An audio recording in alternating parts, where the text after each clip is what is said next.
So a few days after the incident, it may have been a singular person who was posting some placards in West Hollywood where he said, hashtag shoot back with a gay emblem on it. And the response of the West Hollywood leadership was, we don't believe in eye for an eye. And I thought to myself, you sound like a shtetl Jew. Shoot back doesn't mean you hunt people down. Shoot back means we're no longer fish in a barrel. You're going to walk into our sanctuary and murder us, we're going to hurt you. It's a declaration to anybody who's going to go into a gay nightclub and feel they can murder with impunity that they might run into trouble. So my read on this is, more than anything, what happened in Orlando was a massacre of gay and lesbians, of a person whom we're more and more discovering that the Islamic State identity was a cover-up for profound sexual confusion, along with being in a culture that glorifies the murders of especially gays, but we'll say gays and lesbians, and in an environment, apparently a very unstable environment with a very unstable father. So this turns into a toxic mix. He's able to get his hand on a semi-automatic weapon, which, remember, any adult without a criminal record can do. More and more people are saying that from looking at this guy, he should not have been able to. There's enough in his record, enough known about him, that if better records were kept, et cetera, et cetera, et cetera, he would have been on a list that he couldn't go in and buy one. Doesn't mean he couldn't have gotten one, but there would have been an extra hurdle. So right now, I especially feel pain for my gay lesbian colleagues, or I have many of them in Los Angeles, the gay lesbian community in general, and it just brings to mind a minority here in America, a subgroup, by which, by the way, against whom most hate crimes are committed.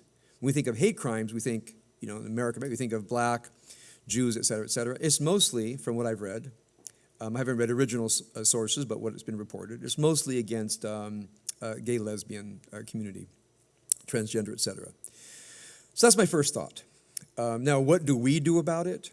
Okay, here is where, again, my politics are not we don't believe in eye for an eye, because no one's talking about eye for an eye. We're talking about in a private place of business, like this, be ready for someone who wants to come in the room and murder you. Okay? It's not a nice thing to think, but it's happened at Jewish community centers. It now has happened at a gay nightclub. It's happened in synagogues. It's happened in churches. Anytime a group congregates that has any kind of identity or no identity, the Aurora Theater, Sandy Hook. Okay?